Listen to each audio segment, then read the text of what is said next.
You are now tuned to BS3 Network.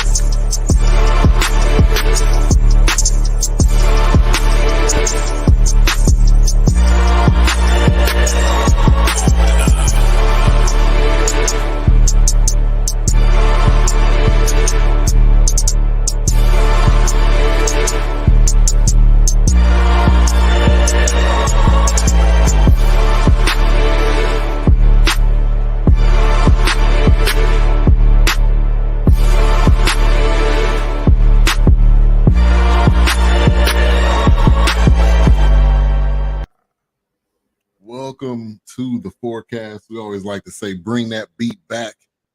Big shout out to Golden Eye Creations for the beat and hooking us up with that. Welcome to another episode of the Fourcast.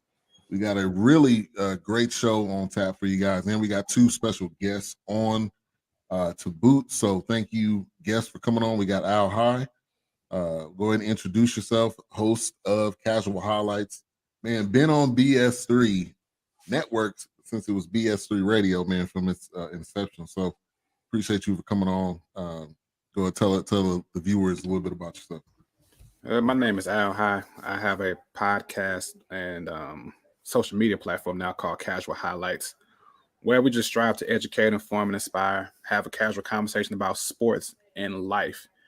And just had a new idea now, just bringing things together with sports and life and the circular, how it just intersects with everything in life. And just catch me on BS3 Network. Every time I want to say BS3 Radio, because I've been with this for so long, but it's now BS3 Network.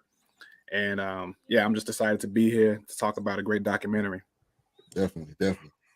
Doc will not be on tonight. He is actually auditioning for The Masked Singer. So that's why he's not here. I knew it. He's on set right now, but he'll be back next week. So he'll be back for the next review. All right, and we also got Terry T.B. Brown of Cats Talk Wednesdays. Great to get you on the show as well. Tell us a little bit about yourself and the viewers. Well, thank you for having me. I appreciate the invite. I do co-host Cats Talk Wednesday. We talk mostly Kentucky sports, but a little bit of everything else, whatever interests us. We've got a wide variety of guests come on. And like I said, I'm glad to be here, glad to be a part of BS3.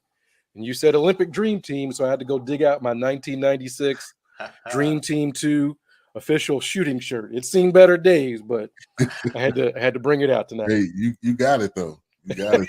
Right. But tonight we're reviewing The Redeemed Team, and I decided to bring two guests on. Also, let me kick it to Wilkes. He was not here last week. I haven't been here for the past 3 weeks, so I'm good to be back. I'm excited.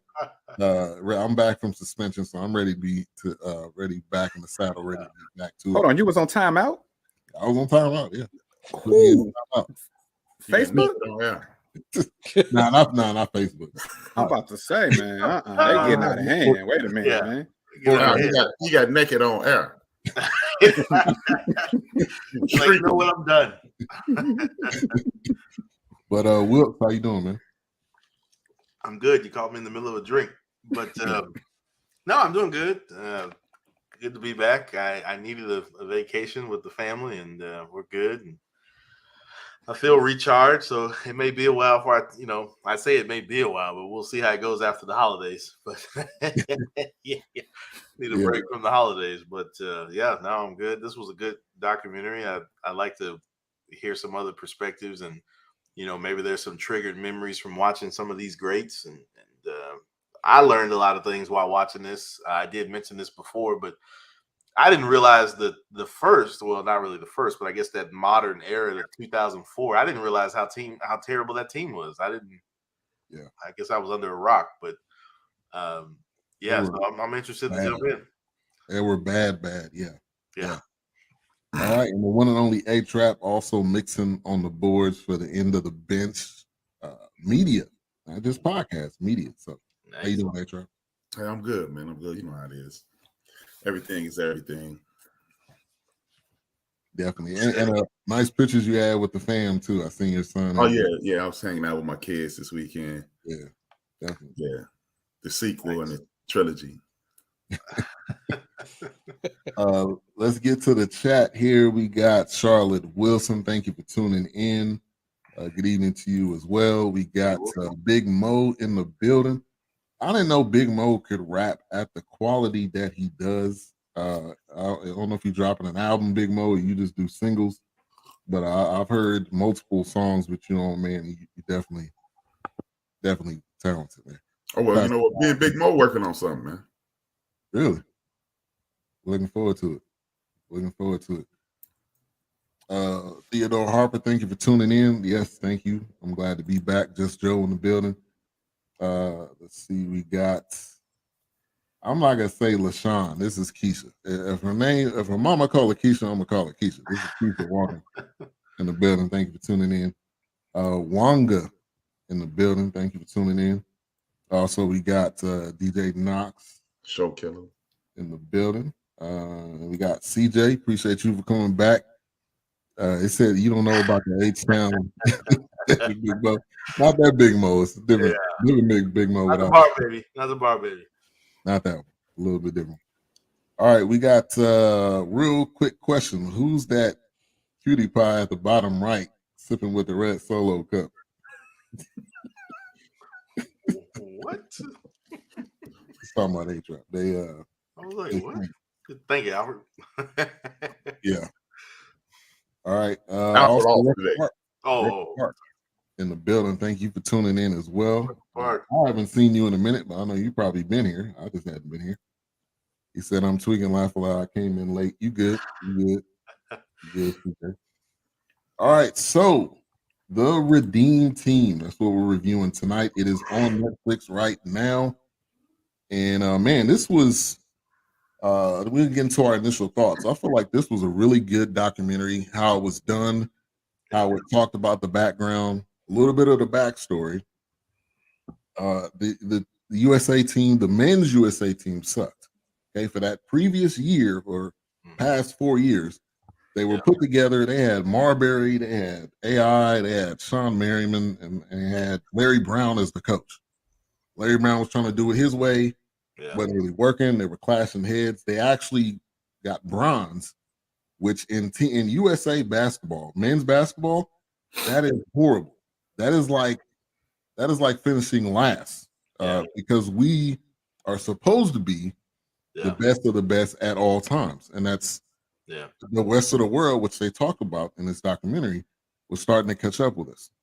So, initial thoughts. We're going to kick it to Al first. What was your initial thoughts, kind of going into watching this Redeem Team? I thought it was excellent. Excellent put together for the time. I just, doing my research, I feel like they did leave some pieces out of the documentary, which we'll talk about later. But because in order to get to 04, you had to go back further than that to really understand 04. Right. But overall, I think the stories, the backdrop of stuff, it was pretty good. I enjoyed it. Like, I watched this a couple of times, probably watch it again, and just to understand the relationships that was built in this documentary, and now how the landscape of the NBA is because of the 08 team was the foundation of how basketball in the NBA has gone forward because of that team. So initially, I thought it was a great documentary series. Yeah. Good point. All right, Terry.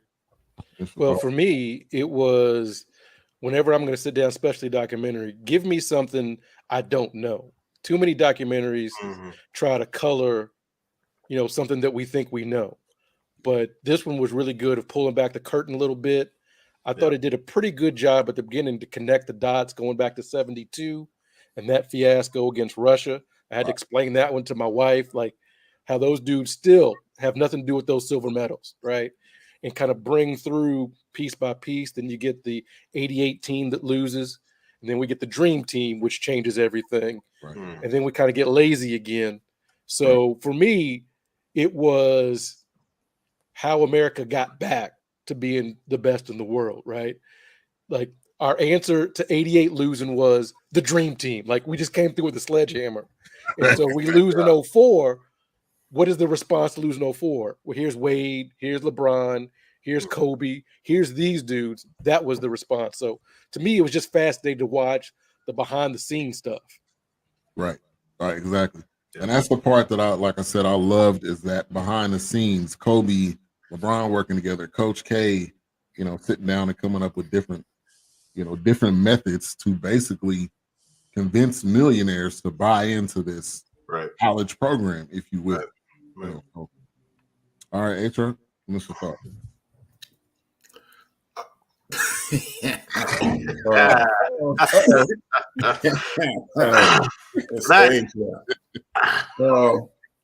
First and foremost, let me say I did enjoy this, but I didn't enjoy it as much as you guys did because I see it from a totally different perspective. There's a narrative being pushed with most documentaries. It's not just this one. There's a narrative being pushed. I don't like the narrative because it's a narrative to sell tickets. It's a narrative to draw people in. And as we talk about this, I'll expound on it more. Again, I enjoyed this, but in sports, they create these, in my opinion, they do what people like Candace Owens, Kanye, and Fox News do. They tell portions of the truth that make you go, and then it magnifies stuff. Like, it's this trope that's been going around sports for the last, I want to say, 45 years, that Michael Jordan got cut from the varsity team. Yeah, but he was a sophomore. Don't keep telling me Michael Jordan got cut from the varsity when he wasn't varsity eligible. He was trying to skip a step. And I'm going to go ahead. I'm going to say it there. I'm going to say it now, then we get into it later. This lie that they tell that the rest of the world caught up. The rest of the world didn't catch up. I've been interacting in sports for the better part of my life. And Big Illinois used to have a crew called JDN. And they were beating basketball players in our neighborhood who were D1 prospects and very good ball players. And they wasn't even allowed to watch D1 basketball. But JDN knew how to play with each other. And that's what those are European teams versus a collection of talent. You cannot beat a team with a collection of talent, no matter how much talent you have. And as we proceed, I'll get into what I mean by that. But again, I truly enjoyed this, but it's just these false narratives that are, in my opinion, that are being pushed upon us as sports fans. And that's why I stepped away from sports, because I see things different, and it's just no fun talking to people about these false narratives. And I'm like, okay, if that's the way you see it. Just like another false narrative, in my opinion, is the running back is an obsolete situation. But who are the best teams in the league right now? And all of them running back is kicking butt. No matter what the quarterback, they got good quarterbacks, but the running back is the focal point. But everybody loves the quarterback. So we'll move forward. As we move forward, we'll get into it, and I expound further. Yeah, or they got a running back by committee, so the whole team, right, is killing. Yeah, because one more thing, Wilson. They always say you get a running back anywhere in any round. You mean like the fourth round you got Joe Montana in, or the sixth round you got Tom Brady in? Right. And they the number one and number two all time, depending on who you're talking to. So it's just these tropes. And again, I enjoyed this, but it's just certain when you get to telling me this nonsense, I'm not gonna believe you. I'm not gonna discount my lying eyes and believe you. Yeah. So and just to kind of what A-Track was saying about the running backs, it was like, I mean, growing up in the growing up in the 80s, but then coming into the late 80s, 90s, I mean, man, workhorse, the running back was the workhorse. Halfback, that was it. I mean, that was the team. Yeah, you gonna give him the rock, and he gonna wear you out. If you can't stop him, that defense gonna be gassed. And especially if they making holes and he walking right through. Like, come on, man. I mean, the Barry Sanders, the obviously the Emmitt Smiths, Irmo. Yeah, I was like, man, we had some great ones there. It was just one of those things where in that time, so with this, it's like you got the forwards, you got the guards out there. I mean, you got some great people in these positions. Mhm. But again, like H-Rap said, it's like, well, look at us, look what we're doing. How do we push this to get more people to watch? Because I'm pretty sure people, if they were losing 2004, 2006, it's like, oh well, they just gonna, they're not gonna pay attention. They don't want to show up. It's gonna be somebody showing up for Argentina or somebody showing up for Spain. It's just like, oh well, the USS playing. I mean, the United States playing. It's all right. They all right this year. So yeah, it's definitely one of. I think it's a double-edged sword, this documentary, but it was some information that I didn't know about that was kind of eye-opening. Yeah. So let's touch on as they're kind of getting into the backstory, and they talk about the Russia situation. And so a guy, this story is, I'm still bamboozled, in the words of run amok, if you will. That somebody from the stands comes down and says, right, that score is not right. I'm like, what? Who are you? Where'd you even come from?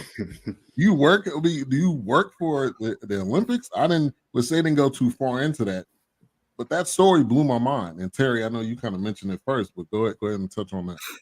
Yeah, I just remember this. I think it was right around the same time as the Dream Team. It was the 20th anniversary. My dad was just talking about how the Russians put 3 seconds back on the clock. For those that don't know, right, Doug Collins, great player, great coach, great commentator, great commentator, hits 2 free throws with 3 seconds left to put the USA up by 1. Russia inbounds it, somebody touches it, horns go off, confetti, America wins. And some random dude in a green jacket comes down from the stands. They clear the court, put 3 seconds back on. The Americans have to get their head on straight. Russia gets another shot, inbounds the ball. Russian catches it, 2-point basket. They win by 1. And so, like, to this day, that 72 team, Doug Collins and those guys, they have rejected their silver medals. Yeah, absolutely. Like, they have forbidden their kids and their kids' leave it there. So that part of the Olympic story is one of those things I don't think gets talked about enough. Because if you see it happen, I'm trying to explain it to you, but if you see it, it is really bizarre that 3 minutes of just what is going on. Here we are 50 years later, still trying to contemplate what happened. Right. And even pretty much, even when they went back to that, when they added that 3 seconds, it was pretty much the same exact design when he threw the ball in. Yeah. It was almost to the T. It's like they almost, if this doesn't work, then you need to come down out of the stand. You do it again. Yeah, absolutely. We're going to run it again. We go run it again. Yeah. Yeah. They still do it. The Russians still do it to this day. HBO has a documentary about that. We may need to watch that. It's 13, 14, 15-year-olds. Yeah.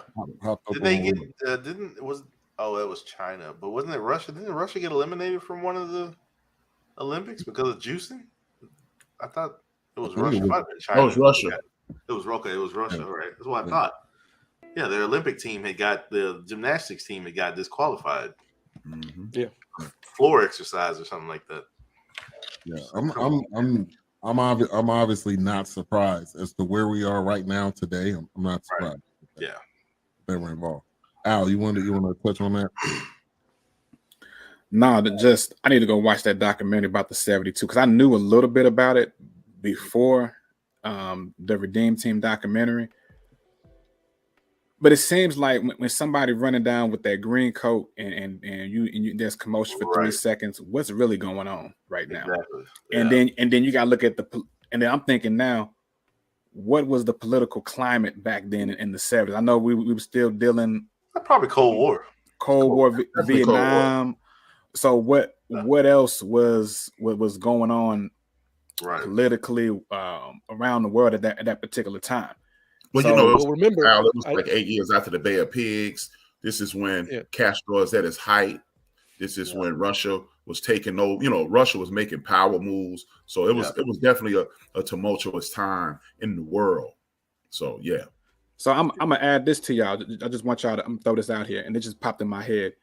Do you think? Because for the medal game in 1980 in Lake Placid, the hockey team ended up winning the Mm. medal. Do you think that was like as a gift? Say, hey, we took your medal from you for basketball, so we're going to let you, because the Soviets were favored to win in hockey, and we were the miracle on ice, which is interesting. They talk about the miracle on ice more than they talk about this other game in '72. Right. Yeah. Well, So do you think that's possible? A gift back? Hey, you know, we messed up. You know, we're gonna. Hey, I wouldn't. I mean, we'll put it past. I would. It's good. I would not. To A-Trop's point earlier, you never know what's going to happen, and I think there's so many narratives that go on. Who knows? At this point, we never know. And then, you know, one of the reasons I think they talk about that Miracle on Ice so hard is because they beat the Russians, and that was the number one adversary, you know, because America had just boycotted the Summer Olympics that year.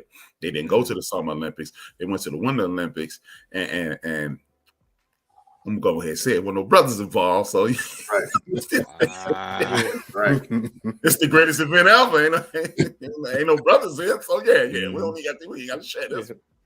Well, we got to touch on that. That's the whole backstory in my mind to all these Olympic basketball teams, is that unspoken thing. I wish they would have touched on more in the documentary. And I apologize for talking out of turn, fellas. No, you good. But I remember how that 04 team was treated before they lost. Because you got Iverson, you got Marbury, and Americans wasn't really rocking with that team before they went. Right. And so I wish this documentary would have touched a little bit more on that aspect of why do we celebrate the hockey team and all these other professional athletes that competed at the Olympics, but yet it's the NBA basketball players. They're the millionaires. They're the spoiled ones. That to me was one of those things. Yeah. It was an elephant in the room throughout this documentary. And really, when you look at Olympic basketball, that's the unspoken thing about the whole thing. To add to Terry's point about that, I'm thinking about that was the hype of the dress code. Because you know, and they changed the whole thing with the dress code in 05, 06. The one and done rule happened around that particular time too. So they when you said Marbury and Iverson, the first two things I remember people saying growing up, thugs. Yeah. Why are we sending 80s thugs over here to represent us? Right. Absolutely. Now, in regards to a fix being in, that's when I believe the fix is in, because this is what I want to understand. 1988, I was a senior in high school. David Robinson was the man. Danny Manning was the man. You got Willie Anderson. This was a tough team. You know, you got a homeboy from my high school, Hersey Hawkins. They had all NBA All-Stars on this team, right? But they're coming out of college, but they are playing against Drazen Petrovic. What's my man name who played for Portland for a little while? The center that played. Sabonis. They playing against what's the dude? He used to play for Golden State, left-hand dude. He couldn't dribble with his right hand. He could have just cut his right hand off while he was hooping. Talking about Chris Mullin. No. It was a European cat, but they had a bunch of European pros on one team. So, I mean, I ain't the smartest dude in the world, but you see that they are playing with a team of pros. These guys have been playing together for 13 years, and they beat the most talented amateur team you could put together at that point. Yeah. So why, 14 years later, you put just a makeshift group of dudes out against the same kinds of dudes? At this point, you got Tony Kukoc. At this point, you got a whole bunch of pro teams like the Spain team that the Redeem team almost lost to this documentary. Why would you send a group of guys out? You know why you send a group of guys out? Because you need that group of guys to lose so Europe can start watching NBA basketball, so China can start watching NBA basketball, so South America can start watching NBA basketball. And then you bring in Ginobili, then you bring in Kukoc, then you bring in all these guys who we celebrate at this point, so the money can be made. So do you think this Redeem team, and like especially the last game against Spain, and do you think this was a second coming of that of that hockey game, the Miracle on Ice, or was it the 72 game? You think it was? I think the Redeem Team was the second coming of the Dream Team. And the reason I believe it's the Dream They Team went around. because they told them, you got to play with us for 4 years. You got to come with us for 4 summers. If something, just like I said, my initial point, you cannot put a collection of talent versus a team.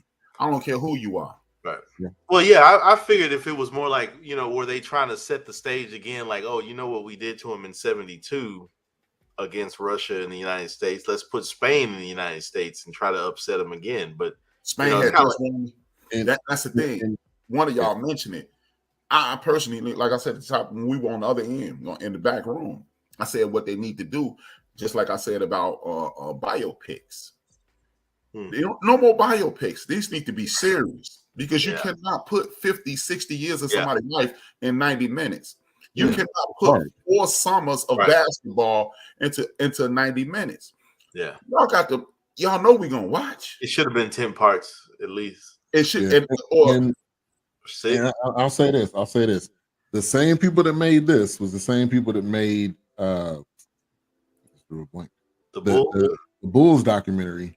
Really? Last Dance. Yeah, it's the same. It was the same producers or something to that effect. Look at the Last Dance. You got Michael Jordan walking into the league.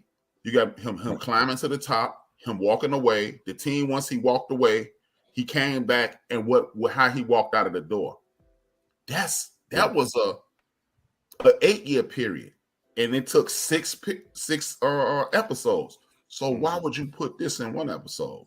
Yeah, because who knows what it depends on. It definitely don't depend on the money because there was obviously money that could be made in this. But I think going back to that 2014, even D Wade or somebody on the team said it. We were just a bunch of athletes on a team, and that's what it ended up being. And I'm a big AI fan, but AI do his thing. Yeah.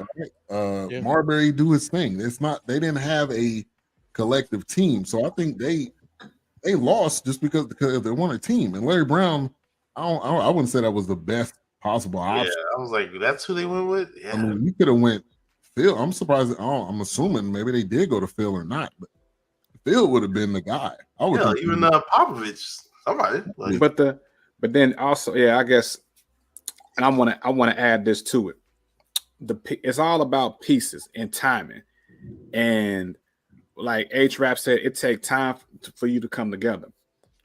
Then we got to look at on the court, ball dominant. We got Marbury and Iverson, 2 ball dominant guards. Who thought that was gonna work? Off the rip, and then you got Duncan down low.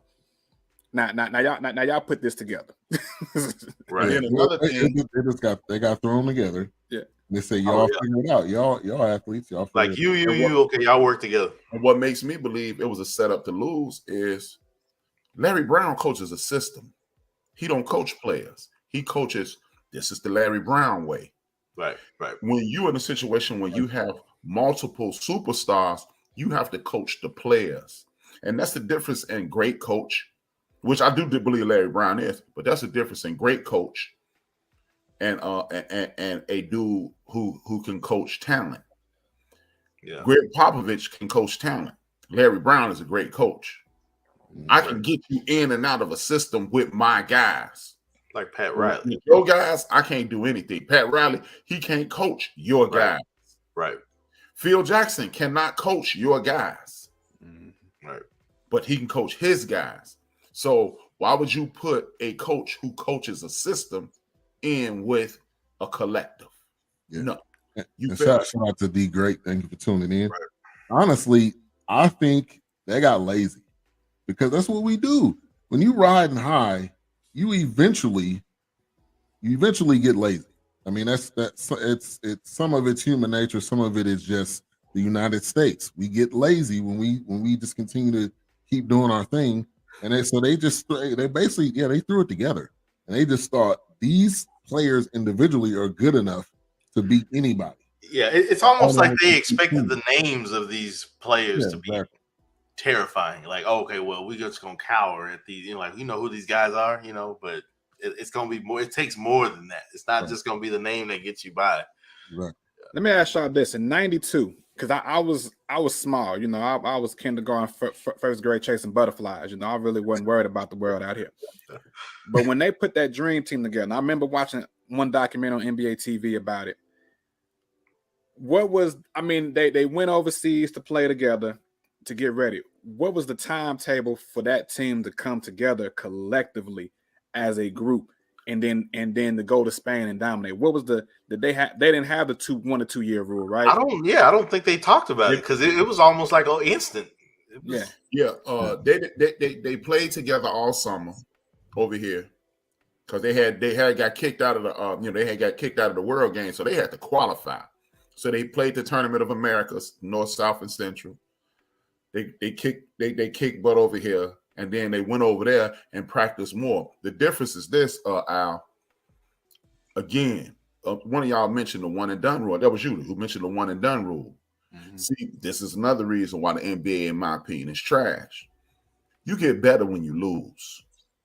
You learn how to play basketball when you lose, and if you lose your first year and then go to the pros, you can lose in the pros. You don't have to learn. You look, Russell Westbrook is the dictionary definition of not getting better.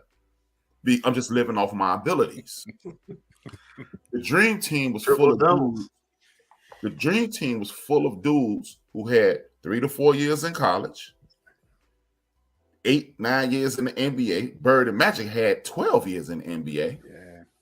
These dudes, what do you say? The dream team became a unit after they lost to the college players. Yeah, because the college team was clowning. I think you right. said that. Yeah, and it's a collective thing. So Al, they practice over here playing against Chris Webber, Mashburn, and those guys. So Chris Webber and Mashburn them could have beat those dudes in Europe. But everybody look at Bird and Magic, but they was at the end of the road. You got peak Michael Jordan. Right. You got peak Clyde Drexler. You got peak Scottie Pippen. You got peak David Robinson, and you got peak Patrick Ewing. Right. They not losing to nobody. Karl Malone in there. Clyde. You got Malone, Stockton. Barkley. If we fast forward, and Terry, I want to get your thoughts on this. None of them thought about teaming up. There you go. That's a lie, Ben. This is anything about teaming up. As I'm sitting here, they didn't have the control. They didn't have the control to be able to team up. That's what. Right. But I think the biggest piece to that 04 team, there was no real point guard. When you look at the dream team and you got Magic and your number 2 is Stockton, right? And you look at 96, it's Penny, and I think Jason Kidd. You look at 04, and I think Ben, you talking about you had 2 ball dominant point guards. When the Olympic team is at its best, like on the Redeem team, you got Chris Paul, you got Jay Kidd, and you got Darren Williams before he fell off. Yeah. That's point guards moving the ball around. That's what that international game is all about. And 04, we just didn't have that, right? Yeah. And so I think when we look at roster construction, that's the kind of thing. If you've never read the book Jack McCallum wrote about the Dream Team, talking about how they dogged Christian Laettner, it's a really good read. If you ever get a chance to read it, talking about, Shaq was not going to be done like how they did Christian Laettner, just to CJ's point. But just you have to look at roster construction more than just they got to play together, but you need people to fill roles. You need a point guard. Yeah. And that 04 team simply didn't have it. Yeah. Yeah. And to CJ's point, that would have been wild.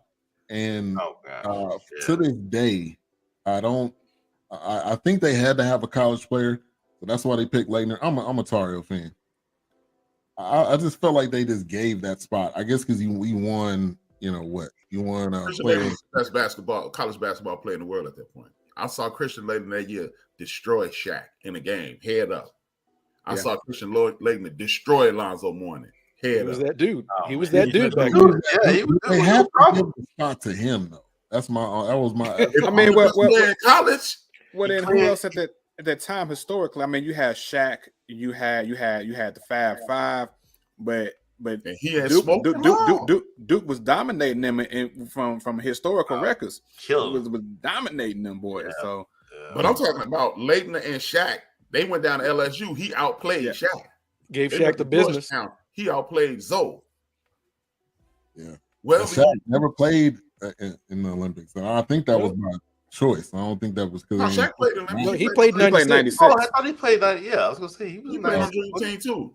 Yeah, And again, he- if you look at Dream Team 2, yeah, he played Dream Team too. Him and Penny did. Yeah, that's right. If you look at Dream Team 2, it's a bunch of dudes who spend a lot of time in college, which means you can pick and plug me wherever you want.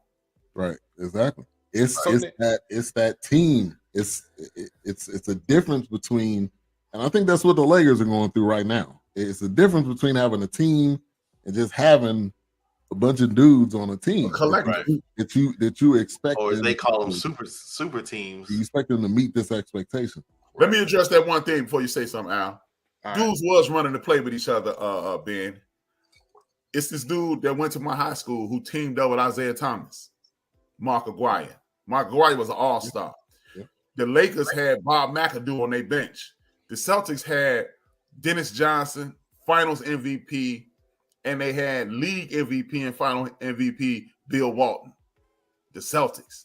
So On the bench. they also had League MVP Nate Archibald. At one point, they had what's my man name? Pistol Pete Maravich on their team.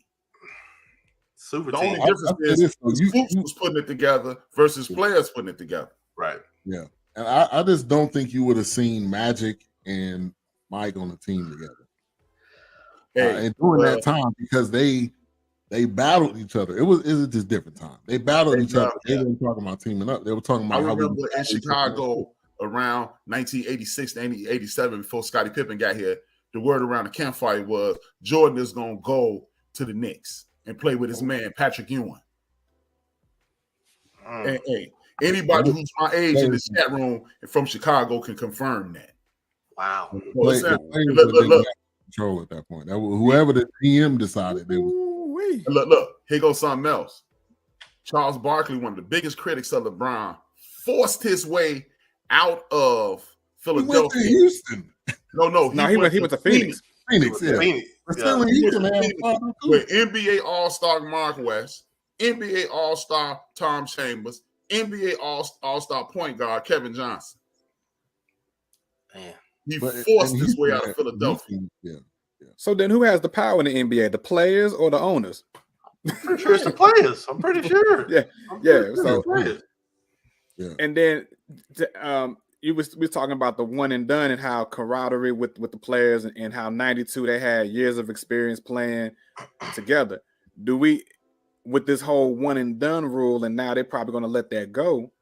Yeah. Should some of these players, can we start having real conversation with some of these players? Be like, man, stay your butt in college, bro. You do not need to be on that floor after 6 months on campus going to the league, and we don't hear about you again for 5 to 7 years, and then you on somebody's bench, 2 ACL injuries, got a whole head of beard and all that. You on some, But see, here's the beauty of that now, Al. With that name likeness thing, you can get paid. Deion Sanders is down there getting $3 or $4 million a year from Tom Brady because he's the model for his line. The young boy at Texas, the running back at Texas, got a Ferrari. He's on campus with a Ferrari that they gave to him and a G-Wagon. The quarterback at Ohio State is making $300,000 a year. So I will stay. And also, they also added in the G League Ignite. I'm not sure what the other team Overtime is. Elite. Yeah, if they want, it's so many options at this point. Yeah, they have to change. They've got so much. You can't. There's so many other leagues. NBA gonna want their pick still. They got the ability. Yeah, of course. We got some comments here. CJ, nowadays is definitely the players. Adam Silver is player friendly. Adam Silver don't have no choice. I mean, like, you're right. you can come up against LeBron, or you come up against. Right. You're not gonna do it. But like, it took me to the World Championship when the U.S. lost to. Oh, we need to talk about that. We got to talk about 2002 and 2000 because I was doing that research about 2000 team and how they almost lost to Lithuania in the Sydney games, and they ended up getting the gold medal. And then 02 was just a shit show, pretty much. In so many words. Yeah. I mean, they finished like 6th to 7th place. You had I got George Carl was the coach, and then you had your big man was Jermaine O'Neal, and you had Paul Pierce. I mean, Paul Pierce was cool, but even at that point, man. Yeah. But again, and that's what I was saying. It was just like it was kind of like, oh, we not really. We'll check in. What they doing? Oh, they ain't doing great. Man, but again, I don't understand. I don't understand. Like, okay, again, this goes back to me not being the smartest dude in the world. Then, because if in 1988 I look at these guys, okay, what's the kid name down there in Texas? Which y'all, man, point guard, point small forward, what's his name? Big old white boy. Luka Doncic has been a pro since he was 13. He's 22 years old now. Right. He only been in the NBA 5 years. So from 17 to 14, he was playing with grown men. Yep. And you gonna send a collection of dudes to play against that? Right. No. Exactly. You gotta lose. Right. Boy, Luka, if you see any Luka highlights, man, he make Luka gonna eat you up. Men look like on skates, man. He make men look like they ain't ever played in lives. That's because he played since he was 14. Yeah, exactly. And then you got grown man strength at 17, and then you got Trey. What's the boy name in Atlanta? Trey Young. He 160 pounds, soaking wet with a brick in his hand. He ain't played against no grown men. Only grown man he played was against, and that's what I'm saying. You ain't learned from this. They sent you over. Y'all didn't learn. You just can't put a group of dudes together. Personally, and again, this is just H-Rap talking and just my experience watching sports. I don't even think you need a dream team to beat these European guys because they got Paul Gasol. That's it. They got Tony Parker. That's it. It's some dude, Mark, and some other cats. There was NBA cats on it. No, but I'm just saying it wasn't big time NBA cats. Yeah.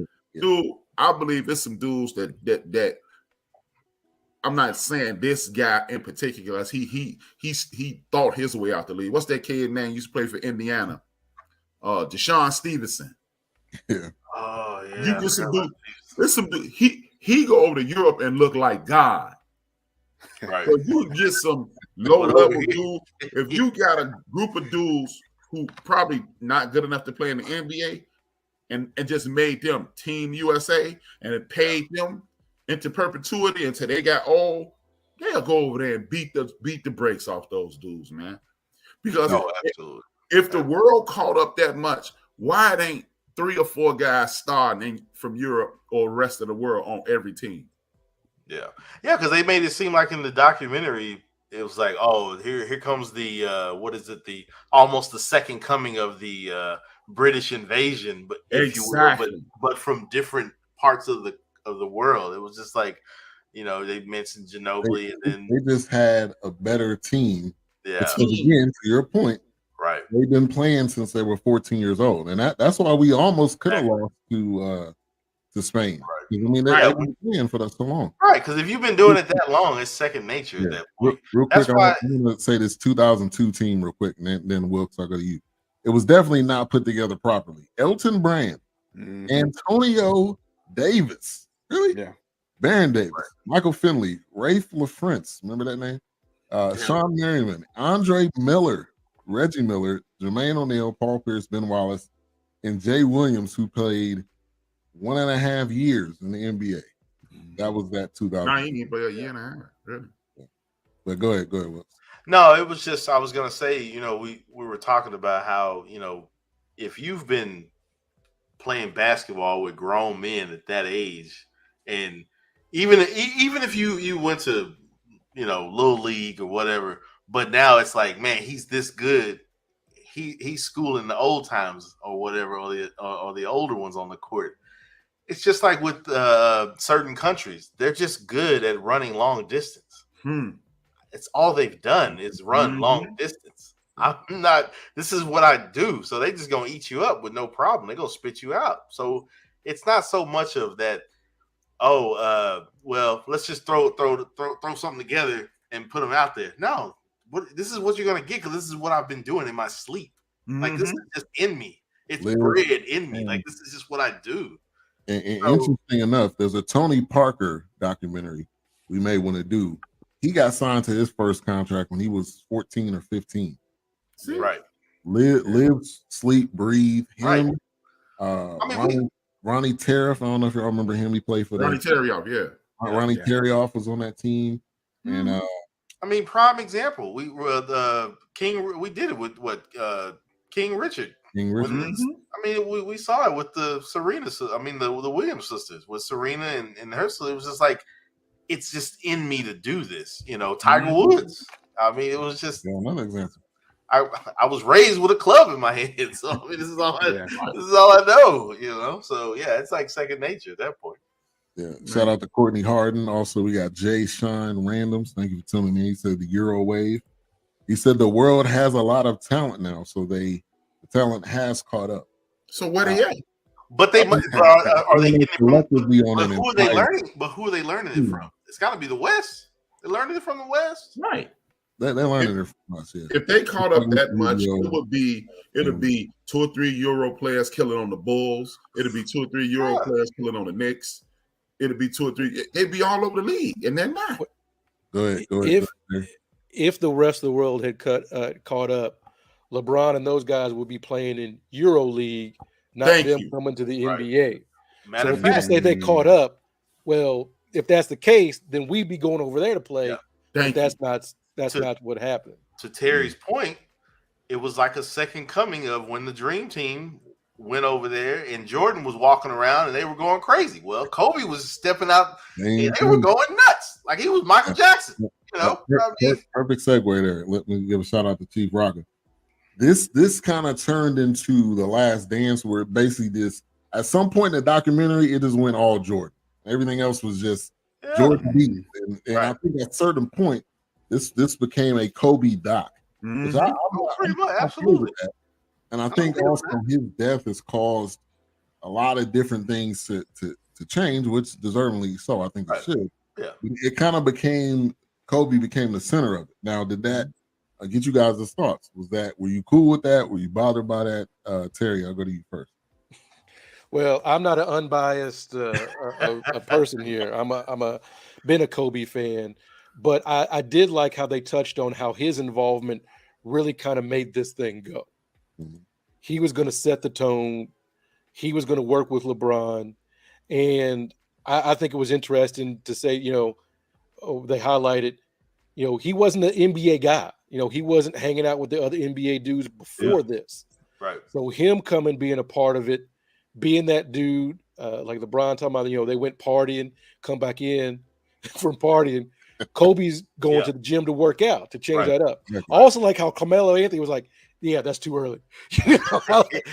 Carmelo Anthony was my highlight of the whole documentary. Mm-hmm. Like, just give me Carmelo talking about all kinds of stuff. I'll watch it. Yeah. Carmelo needs a documentary too. Yeah, he does, and everything he's done. But I think because of everything that's happened with Kobe, I was okay with the focus kind of being there to help the team really get focused. The highlight for me was, I'm going to run through Pau Gasol's chest. Yeah, I'm going to let you know this is my dude. Right. And we fighting and winning championships, but I'm going to let everybody know what I'm here to do. And I think that was enough to kind of get them where they needed to be.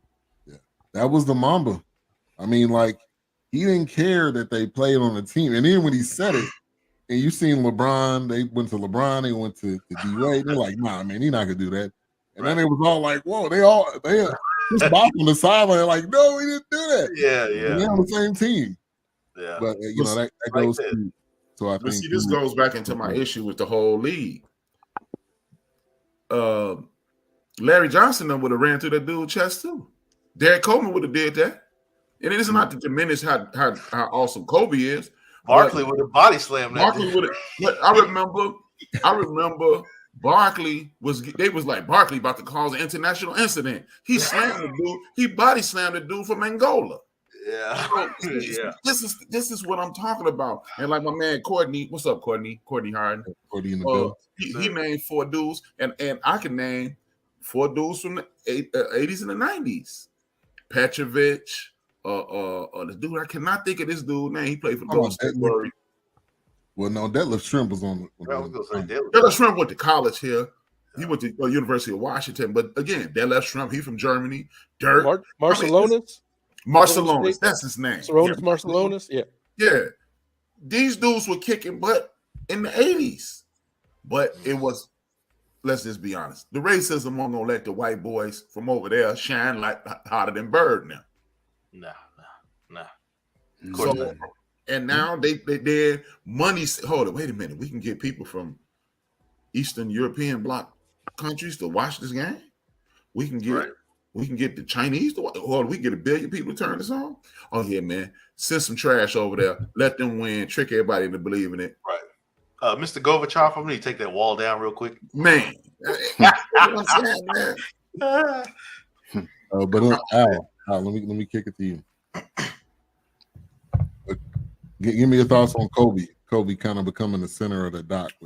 So with Kobe, I think the dream team needed, the redeemed team needed Kobe, and Kobe needed them because of his image and what he was going through. I really believe that, because at the time, I think that was 06, 07, I was kind of on the thing of LeBron and when LeBron is going to get his ring.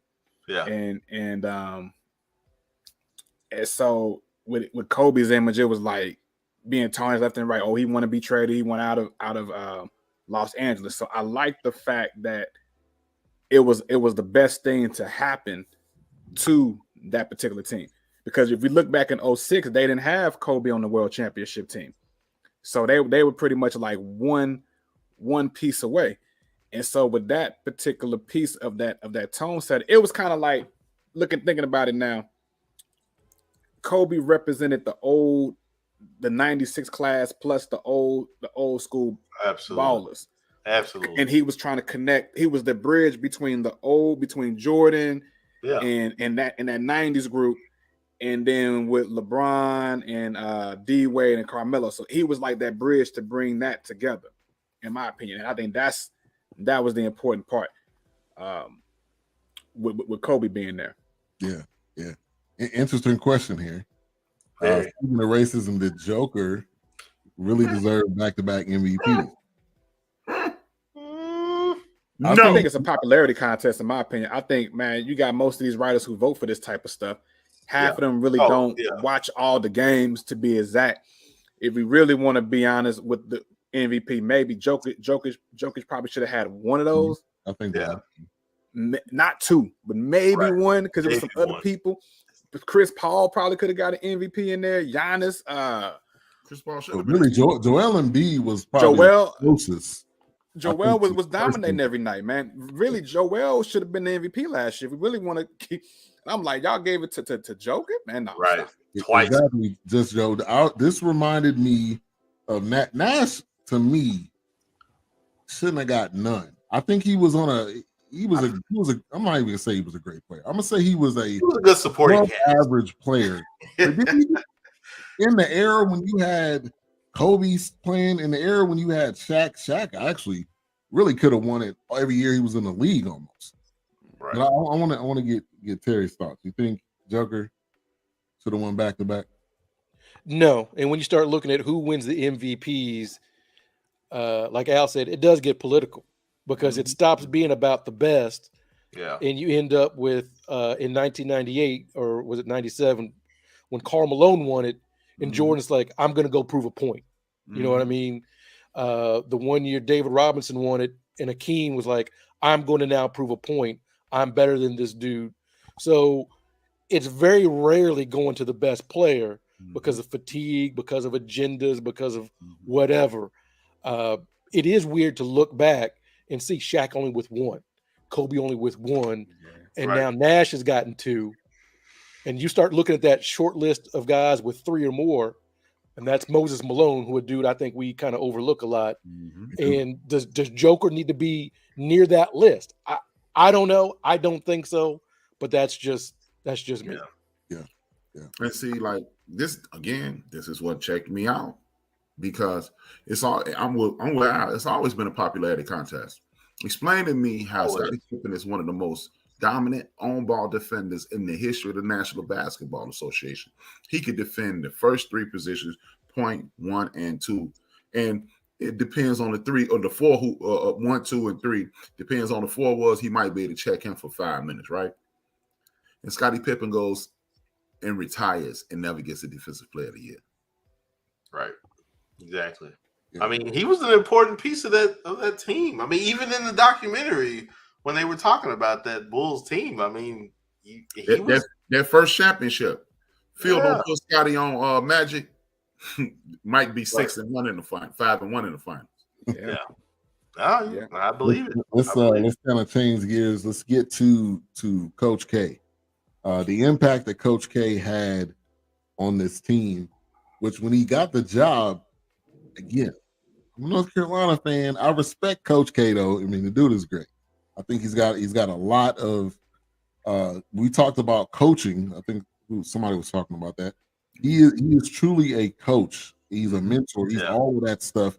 He knows how to get to the player, where they are, what they need to get them motivated. All the different things he was doing, bringing in the military, which he has a military background. Yeah. Let's touch on Coach K, which I think he did a great job during his time. So Al, we'll kick it to you first. Probably one of the best decisions Jerry Colangelo could have made. Yep. And then what he did, he brought in Dean Smith for his opinion. So to bring in Coach K to be able to balance it, because like I think it was H-Rap earlier said, not everybody could coach pieces, and you got people who coach systems, and Coach K knows how to what buttons to push and what not to push. So for bringing bringing Coach K in, and not only staying there for the 08 team, but he was the national coach for 10 years, 10, 11 years. So for a minute, you had somebody that was going to be who invested not only in the college game but the NBA game, and was and was able to know the buttons to push and what not to push. So I just thought it was an excellent move, because at that time, who else could have done it again? You know, if we look at the landscape, maybe Greg Popovich, but he wasn't really a popular. I think he was. Yeah, I think to Al's point there, I don't mean to jump in like that, but I think where he's going with it is that when you have young people coming through at a high level of college, you can shape them and get them to buy into what you're selling. Yeah. There was a moment in this documentary where Coach K was already like, "Oh, the NBA is different from college. I got $36 million players. Like, I gotta convince them to believe me, because right now I'm just talking and they ain't listening." But I don't mean to cut you off, but I see what you. No, I like what you added, being able to speak the language. So if you're able to speak the language of a young person, right? Because a young person, if those who have kids on here right now, I think all of us have children. So there's times where we've had to at first sit down, go be quiet, and then you have to go back. No, this is not working. Me might try to cuss them out. This ain't gonna work. We need to be able to study the music that they're listening to, the movies that they're watching, what TikTok, because you got to be 3 or 4 steps ahead of them. And I really believe that's what Coach K was. That's why Coach K was able to be at Duke for so long and was able to be in different eras of time, because he was able to know the language. Exactly. It wasn't like you come in, okay, all that stops at the door. It was like, okay, well, this is what you bring, this is what you add. Let me absorb that. Let me learn that. Let me understand that. Just like this is way on a different spectrum, but me and Ben had a gentleman at the counter on Friday, I believe, and we were talking about certain things, and I told him, I was like, I don't need you to even apologize about what happened. I just need you to acknowledge it. So if you acknowledge my skill and you acknowledge who I am in this organization and bringing my skill here, you can, then I'm going to be open to what you're trying to tell me. Because it's like, you're not trying to shut me down and shut down my ideas. You're trying to use my ideas. But yet it's like, kind of like Doc mentioned a while back. It's like, okay, you got your way of doing it, but let me just give you a small insight to something. and then run with it and grow with it at that point. I think Coach K, he brought that. Yeah, and one of the biggest things he said, and then Terry, I'll come to you. He was saying that you guys all have egos, which I don't want you to diminish that. I want you to bring those egos and say, hey, we're going to be a team. Absolutely. We're going to use all these egos for what we all can contribute. Right. So Coach K was perfect. He was perfect at that time. And I agree with you, Jay Sean. He could have been really an all-time great NBA coach if he wanted. I think college was just his. I think that was just his lane, his knack. But once again, maybe he felt like he could reach the young people at that point. Some people don't like to move from that point. It's like, I'm the gatekeeper. If I can provide something here before you go to the next step, this is where I do my best work. Right. You know, if I go any further than this, maybe I don't have enough to instill in this person, because it's like, man, you're an all-time pro, you're MVP, you know, you whatever, you know, you 3-time championship, you know, what do I have to offer you, you know? But you know, it's like but if I can reach you in the as they say, as the pastor would say, if I can reach you in the foyer, then I can mold you and help you out there. But yeah, I think Coach K was a perfect choice. Definitely. Shout out to Lloyd Phillips, man. I appreciate your support. And the guy's been supporting almost every show, so appreciate your support. Yeah. All right, Terry, we'll come to you. As a Kentucky fan, I am loath to give Coach K any kind of credit at all, but he was a great choice for two reasons. Number one, there was that moment, I think, after the team lost in 2006 to the world champions or the tournament, whatever that, and he was basically, we have to learn the international rules. Yeah. And they had that nice little segue where all the players, like, you can walk in front of somebody shooting free throws. You know, you can play with the ball on the rim. And it seems simple. Like, we need to learn the rules. We need to practice with the ball they use. We need to, you know, you remember for a while there, they had the trapezoid in the lane. Like, we have to figure that out and stop applying NBA rules or college style to what they do over there. That was number one. And number two, to kind of touch on what I was talking about earlier, we all black men, right? Mm-hmm. And so my thing was, how is he going to get a team full of mostly black guys to rah for USA? Because I think we can all be honest. When I see a lot of flags someplace, good. Right? You go someplace, your neighbor like can have one, but your neighbor have two or three. Right. What message are you sending with the flag? So I thought it was great how he did bring in some of the Army folks because of his Army background. I thought it was very important for him to bring in Doug Collins and talk about that 72 team that we talked about. Okay, this is what we're playing for, right? And I think a good leader, a good coach gives his team, gives his folks focus. We are all moving in the right direction. And that's what Larry Brown was not doing. Yep. You know, that's what some of the other coaches were not doing, was we all have to move in the same direction. Right now, I think it was A-Trap that said, you know, the thing is, you've got to get everybody on the same page. Yeah. And if we get on the same page, we can't be beaten, right? Like, we can't just roll out of bed and do this. Yeah. However, if we are all going the same direction, we got this. And again, I'm loath to give Coach K credit, but it was fantastic. It was just enough to get everybody to do the same thing. Because again, I ain't rah with the American flag and all that kind of stuff. I'm always skeptical of those folks.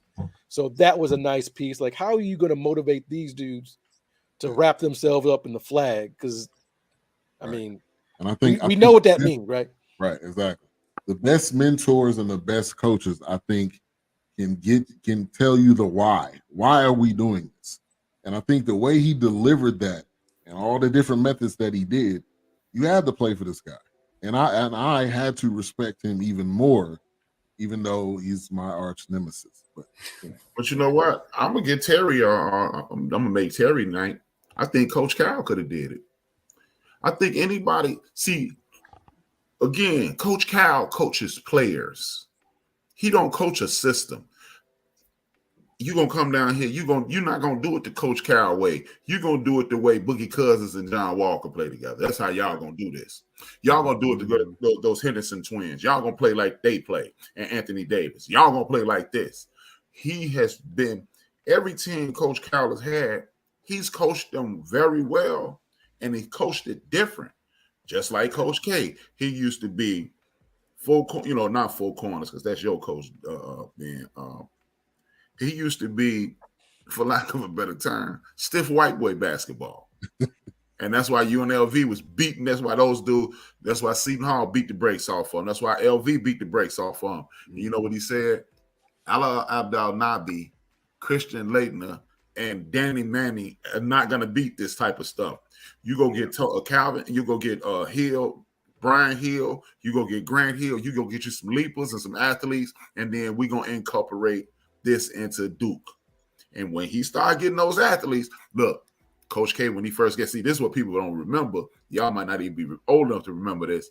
Coach K, first few years in NCAA, he almost got fired. And guess what he went? He went and got Johnny Dawkins, and he went and got old boy Avery. And he got some leapers.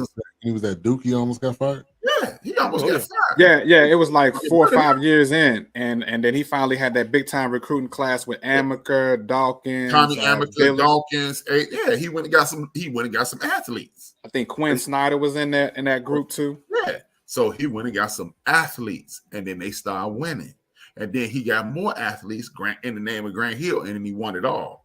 And then he went back to that stiff white boy basketball, and he was getting his teeth kicked in. And then he went and got some more athletes, and he started winning championships.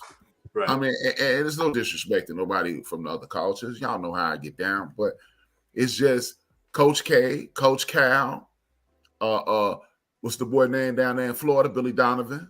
I think he could have done it because, again, I don't care what you play. Not Billy Donovan. If you coach in a system, you're gonna lose against coach like Jimmy Johnson. Jimmy Johnson coached the guys that he had. Right. Bill Parcells coached the guys that he had. Mike Dicker coached the Cowboy way, and that's why the Bears got one Super Bowl. Because Tom Landry coached. We're gonna run the Altus ball with Calvin Hill, and we got 2 quarterbacks. Okay, and then Roger came of age, and then Tony got there. We're gonna run. It's run, play with what you have, not what you want to do. And if you look throughout all the sports, no matter what game it is, if you coach the players, you win. If you coach your system, you get your teeth kicked in. Right. Y'all just seen it in Dallas. Yeah, you gotta let the player, you gotta let them shine, and that's why. And there's a part in the documentary where Coach K said the players started talking, and he was kind of like, "Okay, well, they figured it out. They've been in this position. They know, you got some championships on that team you got right there. They know what it is. Crunch time, baby." We got King Doc in the building. Thank you for tuning in. Hopefully you're enjoying being on the Masked Singer. Oh, don't tell us who you are. We got don't give it away. Don't give it away. You and Tom. Man, Tom went to the Masked Singer and he losing. Real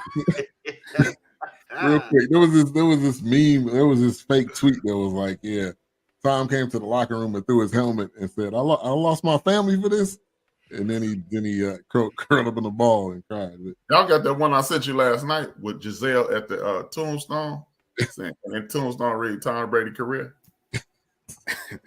I don't remember that. I didn't see that one. All right, so this 2008 squad. Let's go down the roster real quick. Carlos Boozer, Jason Kidd, LeBron James, Deron Williams, Michael Redd, Dwayne Wade, Kobe Bryant, Dwight Howard, Chris Bosh, Chris Paul, Tayshaun Prince. Man, names on that list, man, and Carmelo Anthony. The oldest person on the team was 35. That was J Kidd. The youngest person was actually Dwight Howard at 22. That was a young Dwight Howard. Mm-hmm. So going through the rounds, they quarterfinals, they beat Australia 116-85. That semifinals, I think, was actually a little bit closer. I think, but they ended up pulling away. I think in the fourth quarter, that was 101-81. And in the Spain game, I think there was obviously there was a lot riding on that one, but I think there was, the storyline like we already talked about with Kobe and and Powell Gasol. But I think when you talk about any player that just has that killer instinct, they know what the other team, how you can push their buttons, how you can affect them. So Kobe knew me running into him is going to mess his game up. And even Powell, a little bit of the backstory, Kobe came to him the night before, the week of or something. And Powell, he was already in his head at that point. Powell was already like, yeah, I think that he did that to get in my head. I mean, we'll never know at this point, but maybe he just wanted to say hi. But Powell was already done.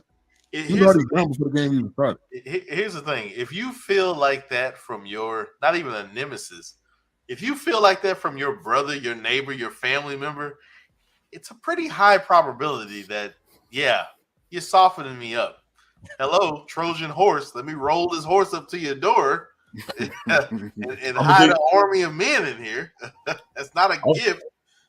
I'm gonna give affirmation of what he said.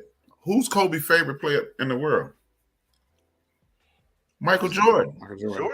Jordan got to kill. Jordan was accused of doing that very. He gonna go hang out with Patrick Ewing all night. He go kick it with Barkley, soften him up. So if Jordan at his funeral, what did Jordan say? Kobe would call me at 3:00 in the morning and asking questions. So you think he ain't talk to him then? Hey man, punk, oh boy. He said soften him up and then punk him out.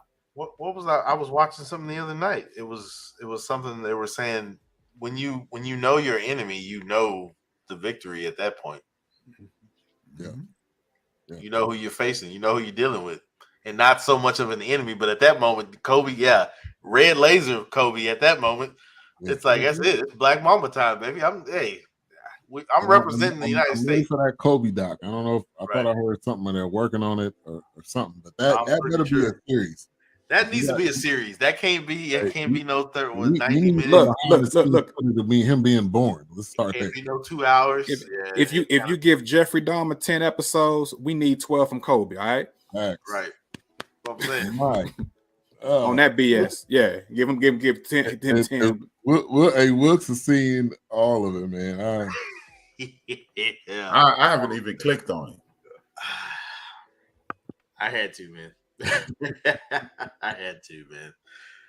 All right, it's not because I was anti-Jeffrey. It's just like I was 20 at that time. I was watching it. You were. Trust me, I was hearing about it growing up a lot. Yeah. And then that was in Milwaukee. He killed somebody from my neighborhood. Really? Oh, I wouldn't surprise me. That 2008 Spain squad had Jose Calderon. He had some time in the NBA. Rudy Fernandez, Mark and Powell. We know that. Raul Lopez, Carlos Jimenez. Now I don't know any of those other guys. At least 4 of those, played in the NBA. But again, they played, since they were young. So as we get to kind of round out the show, we're going to get to some final thoughts. Anything that we might have left out that you want to touch on or add on to. And we're going to kick it to our guests first. So, Hygh. One thing I'm learning about these documentaries and just sports today, that what it was beforehand, looking at football, basketball, baseball, whatever it is, we need the coaches to coach and the players to play. Absolutely. And I'm not like even looking at the NFL right now. This is the worst football I've seen in my lifetime because coaches have not given players the accountability. And if we look at this, Coach K, holding people's feet to the fire. Yeah. And we need to get back to that. And we need to find out what happened in these last 10 or 15 years as to why we're not holding players accountable and why coaches are not putting their players in position to win. But otherwise, man, I love the documentary. I'm going to go watch it again tonight because it was some more talking to you all, man. It was more things that I pulled out from each and every one of you all that I want to go pull out and look at again. Yeah, that's the greatness of this show is we all may come in here with one rating we think we're going to have. Yeah. And then once we had a conversation, it either goes up or down. Oh, I got to give a mic rating? Is it out of 5? Out of 5. I'll give it a 4 out of 5. 4 out of 5? Okay. Yeah. Okay. All right, Terry, we can go to you. I think one thing we didn't talk about from the 06 World Games to the 08 Redeem Team, we dropped Mike Miller and added Kobe. So I think that was a pretty big roster upgrade right there. That was huge. I had to, Oh, yeah, look, that I was had to tough. pause it. I was like, is that Mike Miller? Yeah, it was Mike Miller when they lost to Argentina. So just overall, it was great to see. Like, I love the behind the scenes video that these documentaries get. I absolutely loved it. Watching the basketball clips, and you forget, oh, that's right, Dwight Howard was that dude, before he became, whatever he is now. Like, Dwight Howard was a dude, and Yeah. I enjoyed watching that. High school. Yeah, he was great. So it was a great story. I thought it was great, kind of highlighting that Kobe and LeBron had to kind of come together and get on the same page. Very reminiscent of the Dream Team, where Magic and Michael had to kind of come to an understanding. Okay, who's going to be the alpha dog. But I love basketball. I love watching that kind of stuff, and I thought it was fantastic. I'm gonna give it a 4 out of 5 because I think we could have done a little bit more. This could have been something where we looked at. And honestly, I was telling my wife this. I would watch something if they just looked at every Olympic team that we've had. I would watch that 72 documentary. Great. I would watch the one on 88. I would watch, we've all watched the Dream Team. But the 72 got one on HBO, bro. Right. That's what I'm saying. Watch that one. If you look at the 96 Dream Team 2 roster, that's a pretty good roster too. Right. Like, that's a pretty talented roster. It's not a pushover. Yeah, it's not a pushover. Right. So I just think that's one of those teams we forget about. Right, because they dominated, not on par with the first Dream Team, but that was relatively easy work in '96. As I go to my '96 shooting shirt, but I give 4 out of 5 because it could have been a little bit longer, a little bit more, and that's what a good documentary will do, is have you wanting a little bit more, being like my man out. Let me research a little bit. Oh, that happened.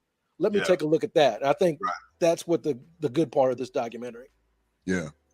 And I think that aspect of, which we didn't touch on that much, but the aspect of LeBron and Kobe, one kind of in a little bit of turmoil, one coming in young, and the aspect of LeBron just joking, and it's like Kobe couldn't help it but laugh. It was like the dude is annoying, but I can't help it but laugh. And I think you got to see, they did also, man, I forgot about this, when they did the birthday thing for Kobe, and he was like, I don't want y'all to do this.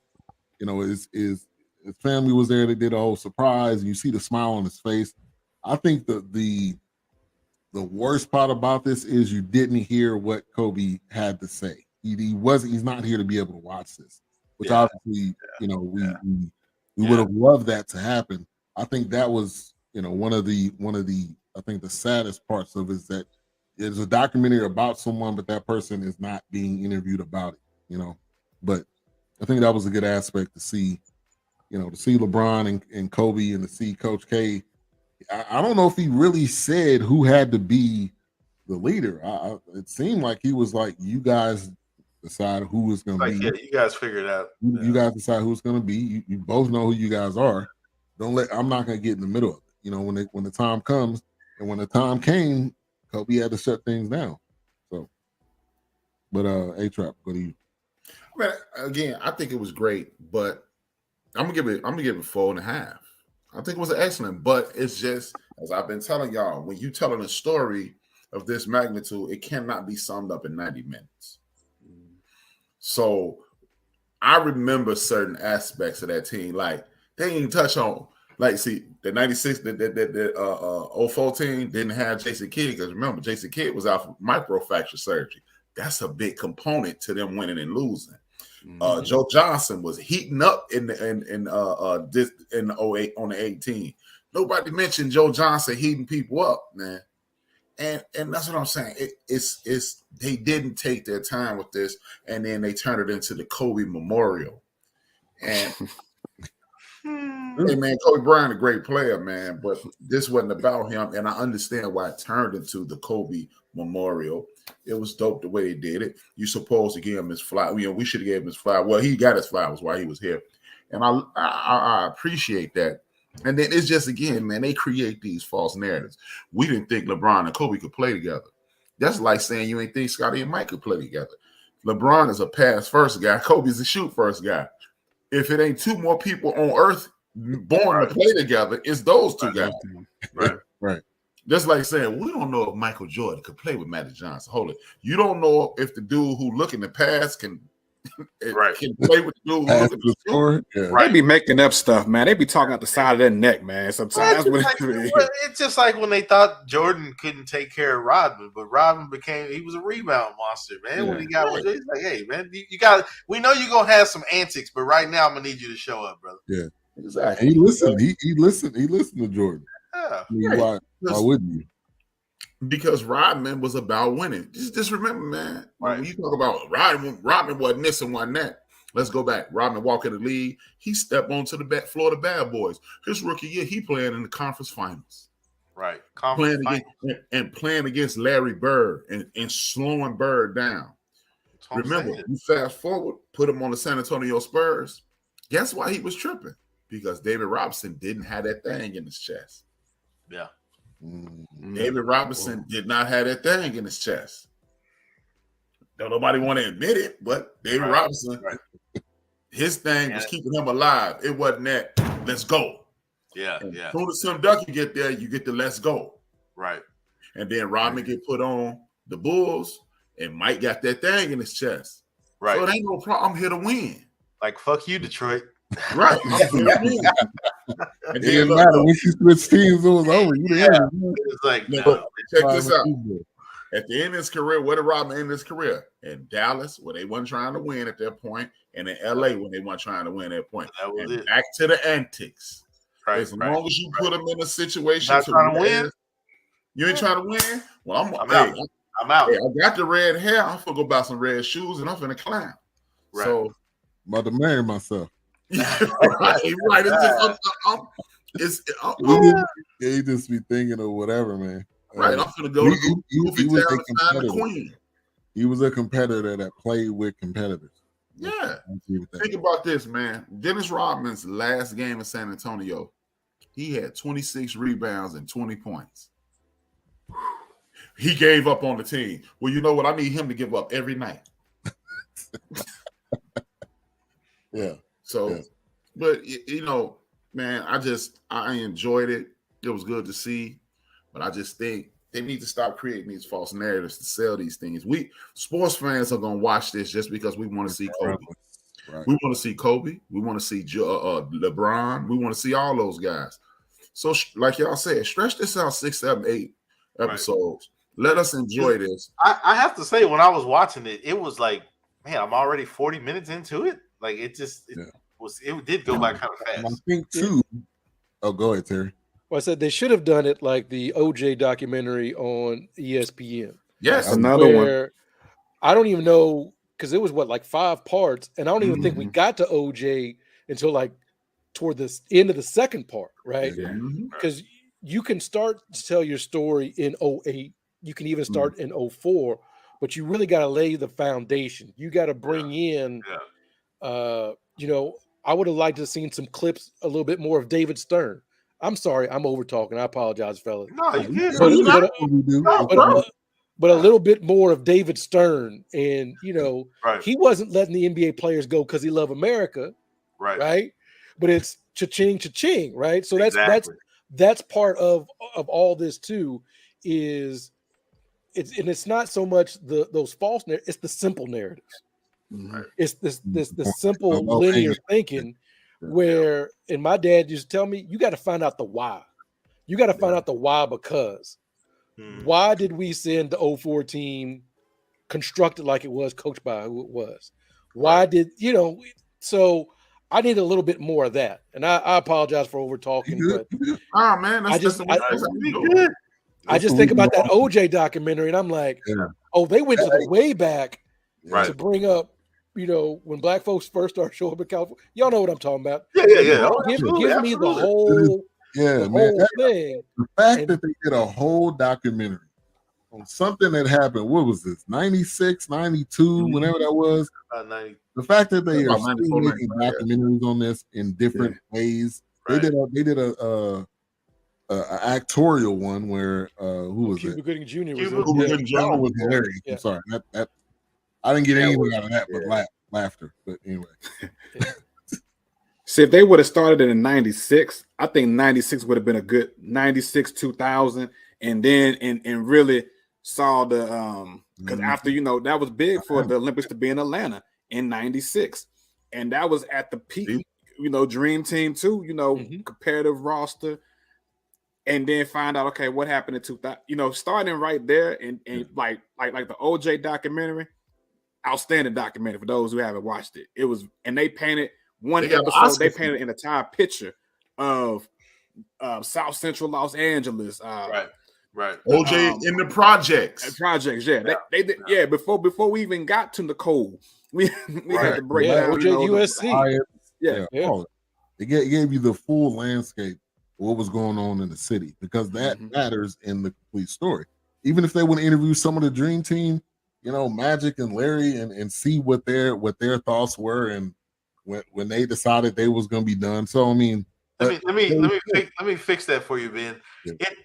It matters what that beginning story is in the media, because just look at the environment that he came from. We want to paint that picture. Let me correct that for you there, Ben. Now, to Terry's point, though, this is what documentaries do. Yeah. It gives you wanting more. It gives you wanting to do research. Right. It gives you wanting to figure out different things. And so I think that's a great decision. Well, and real quick, a lot of these documentaries also spark investigations.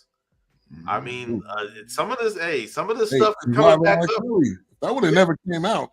Yeah, a lot of this stuff is coming back up and starting to open up cases again. So it's kind of like, man, look, y'all just kind of brush right over this. Like, how y'all just brush over that and not go back to it?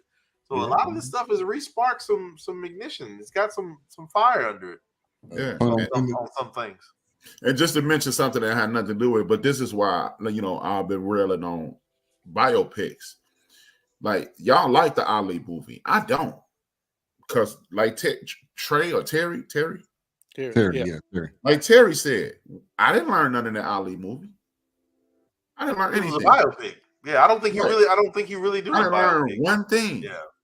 How you do a movie about Muhammad Ali and we don't know why he started boxing? I know why he started boxing. Somebody stole his bike and he went in there and learned how to fight him. But and I think to H-Rap's point, I think biopics are to present like, oh, this is the wonder, this is the legend. Look at this great story throughout the years. I think that's what biopics. Yeah, I know. I agree. I think he's right. I mean, it's not like one of those like, oh well, we don't really know why Ali stood up against the war in Vietnam. That movie's not going to tell you. It's going to touch on it, but it's not going to go in depth. It's not going to tell you into that, because it's more about his achievements at this moment, right? And what he's done. Yeah. And the issue with biopics is if you are doing a musician or somebody like that, you want to use their music, right? So you have to get the estate to sign off, and the estate's not going to let you get the dirty details, right? Right. Oh, absolutely. Just all those biopics just have glaring omissions. Ray with Jamie Foxx, and then the Johnny Cash with all of there's all this stuff. I'm over talking it, but I'm right there with you though, that those movies just don't do right. I'd almost rather not see it, because you're not going to get nothing but. If I'm telling my life story, I'm gonna make myself look good, right? Right. If I'm telling my dad's story, I'm telling the good stuff. Y'all not gonna hear about everything, even though it's public knowledge. So you're not gonna get that out of those biopics. No, because like I said, once again, they'll graze over it, but it's really about my achievements and how the fans love me. And how I was invited to the White House and stuff like that. It's not going to be that, the gritty. When I'm in the dark, I think that's why we love Ray so much, though, because Ray was alive. He was a part of that. Right. Yep. And it showed, and Ray really showed some everything. And again, Jamie Foxx, you watch that film thinking it's Ray. you know it's Jamie Foxx, but in your Right. mind, But wow, in your mind, you're right, exactly. The Yeah, he makeup killed and him. everything. studying him from Fred top Williamson Jr. to killed that. Here we go. All right, so Wilkes. Final thoughts? Yeah, my initial thoughts really on the whole thing. I mean, I thought it was done well. And there was things that were, like you said, when I looked at the first thing when I watch stuff like this, I look at how many minutes. I look at the time, and I'm like, it's 90 minutes, but I know it's gonna blow by. But it was done well. I mean, there were some things that I was too young to remember growing up in the 80s and through the 90s. But of course, I'm in high school. I didn't really think about no basketball, but but I was. I mean, I kept my ear to that. But it was just there was a lot of great things to see here, and then I will say, yeah, it became a Kobe doc there for a little bit, but I guess I see why they did it. It's kind of like, yeah, let's shine the light on him. He's not here to really kind of talk about how he felt about things, but I was gonna put it at a 4 for the mic. But no, I enjoyed watching it, and there was also a lot of things that, as far as Kobe's, did they focus on? I felt like they started focusing on Kobe's drive, like what his work ethic was, right? And people falling in line with that. I mean, even after Kobe died, people were like, "Man, Kobe wouldn't accept that." I literally, like, people were literally saying like, "Oh, Kobe wouldn't put up with that." It was just like that's how big of a crater that he left on so many different, whether it was sports, hell, it could be driving a damn race car, boxing. It was just like Kobe wouldn't have this. It's like it's one of those things. It was pretty significant, but no, I enjoyed it. With that Jason Tatum that posted something to Instagram saying, "Yeah, I'm doing this for you, Kobe." And then the next game, I think he had 5 points, and it was like, Kobe ain't accepting this, man. Right. Yeah. Shit, Yeah, that's when they were in the dome, right? Is that when they were? He got roasted, man. Yeah. But yeah, for me, I thought it was a great documentary. I love these type of documentaries. As soon as I seen it coming out, I'm like, I'm definitely watching this that week. Oh yeah. All the backstories. I think also the footage that they had, was they really gonna go to Deron Williams and talk to him? Probably not. Yeah, they're gonna go to Tayshaun Prince? Probably not. So how much Kentucky's footage do own. we actually have too? I think that's what'd you say? I said Kentucky's own Tayshaun Prince. Yeah. So how much, I wonder too, what my mind was thinking is how much footage did they have? Because if you were cutting out parts, you really didn't have to. So I hope that they used as much as they could, because then when you start to cut things out, you start to leave out, some other details that we could have wanted. But I loved it. I love these type of documentaries. I'm gonna give it I was teetering between a 4 and a 4.5. I think I'm gonna give it a 4. I think it was well done. It was very similar to The Last Dance, kind of how it went. At some point, I don't remember what episode, and me, Al, I think my dad and a couple other people were reviewing that, but it became Jordan, from there on. But yeah, I think this was well worth reviewing, and yeah, definitely. Thank you guys for coming on, Al and Terry. As we kind of do at the end, we just talk about what we got coming up this week on our podcast, on our show. So Al, you got something coming up this week? You want to? Yeah, I got an episode we're dropping tomorrow. Just gonna probably do another review of this documentary. Hit up on the highlights of what's going on in the world of sports, and we go from there. Talk about life, man. It's a rebirth of Casual Highlights. Yeah, definitely. Casual Highlights, which is on bscnetwork.com, also available on all podcast platforms. And you do have the YouTube channel as well. I got the YouTube channel. I post different YouTube shorts on there, different little 1 minute segments. So I got a lot in the notes for Casual Highlights of things that we're gonna do and put together. So I'm excited. And the Instagram as well, doing some reels and shorts on there. And the gram, yes sir. Yeah. Getting some TikTok too.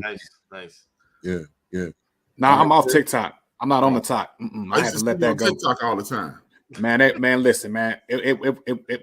it was no love, in my opinion, for the black creators. But we'll talk about that on a different one because I got my issue with TikTok. It's a documentary about that too. Yeah. About the person that created the dance don't get no credit. Oh Lord, yeah, that I remember. Yeah, did that happen earlier this year or last summer? Earlier this year, in the how you doing somebody dance? You ain't gonna give credit to where credit due. Like what? Come on, man, stop. But Terry, I know you got Cats Talk Wednesdays coming up. Anything you want to touch on or shout out? I don't know who we got coming up.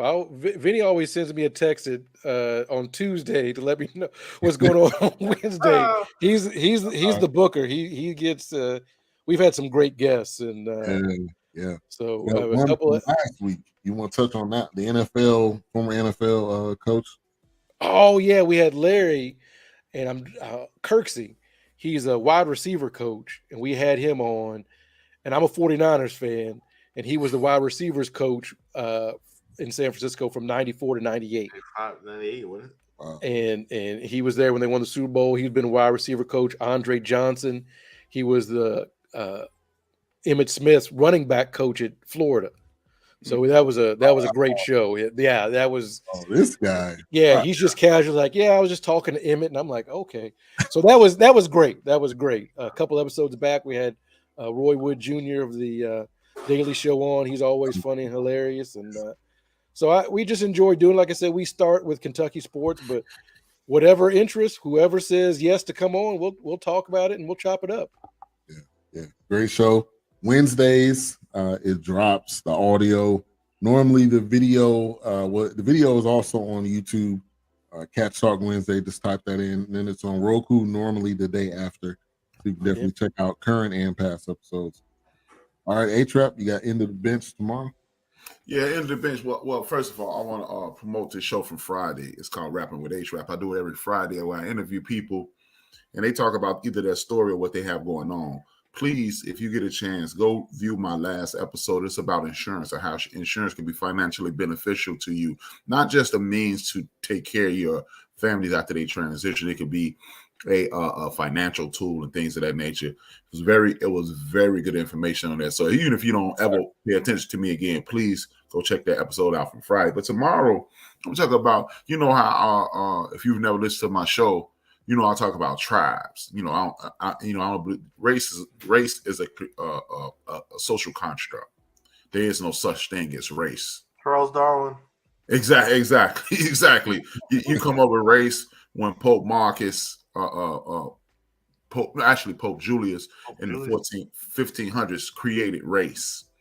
So we're doing this thing in our tribe with this divide and conquer, ADOS, foundational Black Americans and things of that nature. And basically I want to talk about that and show how foolish it is, because we're in the trauma Olympics, and if you are of African descent, you don't have an issue with America. You got an issue with the United States and an entire European continent, because they owe the entire African diaspora, not America, not so forth and so on. I'm going to cover those things.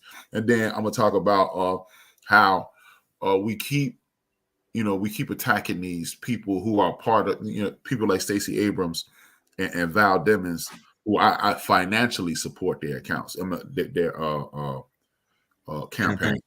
Yeah, I literally give them money monthly, and we attack them because they're affiliated with the Democratic Party. But what's the plan? Black people, y'all always complaining. What if we asked for that we didn't get? Oh, okay, cool. Okay, nothing. Okay, right. And then I'm gonna talk about how while we're destroying this party and these people in this party, the other party is trying to do away. They're trying to cover their tracks in regards to creating this war machine in 1980 and funding it with our Social Security money. If you do away with Social Security, then the criminals never get caught. So they're trying to do away with it. Then down there in Texas, y'all know I talk about Texas. Y'all know I love Texas, but I talk about Texas all the time because whatever happens in Texas, and remember, I've exposed this on several occasions, whatever happens in Texas, it catches on throughout the world. Right. What was the first thing? They started doing away with abortion in Texas. Next thing you know, you got about 14 states that did away with abortion. The latest thing in Texas is Texas Act 2158, where they handing out DNA tests to school children. DNA and fingerprint. They fingerprinting and DNA test to school children, and the propaganda is, are we doing this because it's human trafficking? Right. But what you don't know, what the media hasn't told us is this. And what is it? Uvalde? Yeah, Uvalde. Uvalde, Texas. Yeah. And Uvalde, Texas. Guess how they had to identify some of those children? Some of those parents remember what shoes that their children wore to school that day, and other parents had to give DNA samples because AR-15s hit you and explode and destroy you. Yeah. So some of our young people were their bodies were so distorted that their parents had to give DNA to identify the body. Wow. So, and then another thing, I'm gonna close out the show with something funny, but the next to the last thing is rules of engagement. The reason disenfranchised people throughout this country are losing is because we don't know the rules of engagement. One of the rules of engagement is lobbyists. We don't have a group of lobbyists. We have the Divine Nine, but none of those are millions of people. Yeah. And we don't look. We talk about how the alphas, they supposed to be the smart guys, right? Well, won't y'all get behind education? The Qs, y'all supposed to be some goons, right? Won't y'all get behind police reform? So the Sigmas, y'all supposed to be professionals. Won't y'all get behind discrimination in the medical community? We have the capability to fix these things, but we don't have a lobbyist. What is a lobbyist? I'm gonna explain what a lobbyist is. Then I'm gonna show you what a think tank is. I'm gonna show you how we can win. And then I'm gonna have my man Alice Mingus on there. For y'all who don't know who Alice Mingus is, do yourself a favor and YouTube Alex Mingus right now and have a laugh for the rest of the evening. And then come on, if you don't do it tomorrow now, tune in tomorrow and you'll have a laugh with me. Because Alice Mingus in the state of Minnesota, he acted a fool. That brother, Alice Mingus is a teacher in the Minneapolis, Minnesota school system. It was a shootout rolling past him. He sees somebody leaving the shootout.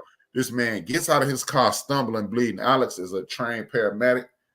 He gives him a tourniquet, saves his life. The city recognizes him, and he set the city on fire verbally.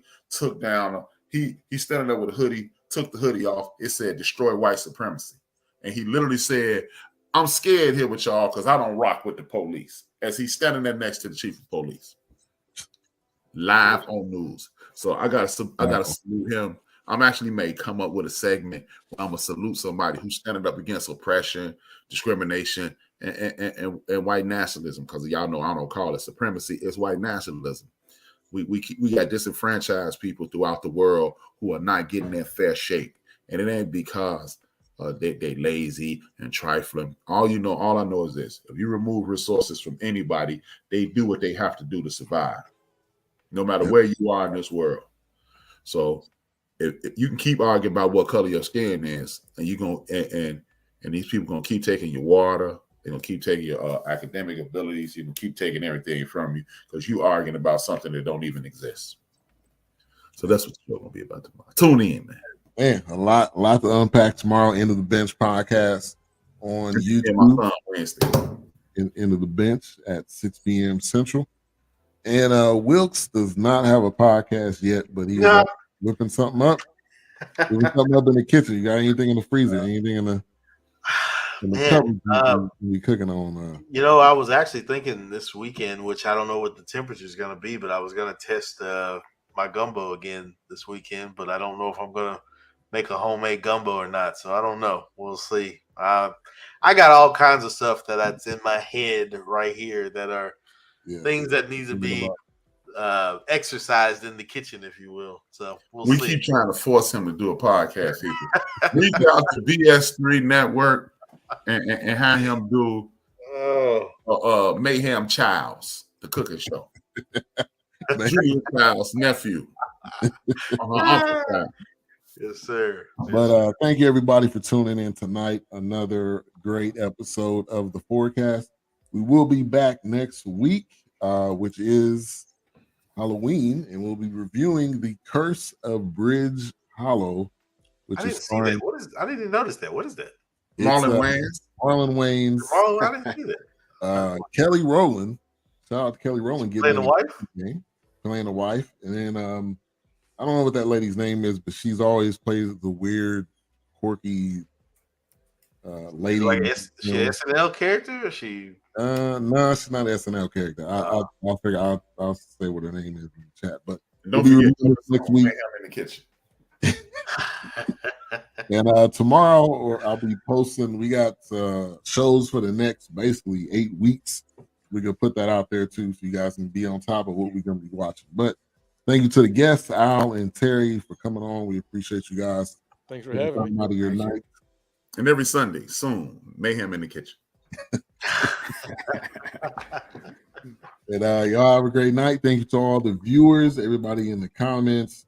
Make sure to check out the BS3 Network, bs3network.com, BS3 TV Live for Roku, or if you got a Roku TV or device, go to BS3 TV.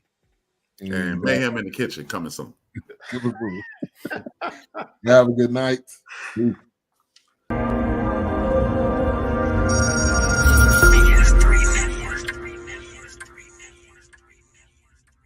BS3 Network, changing the way you watch TV.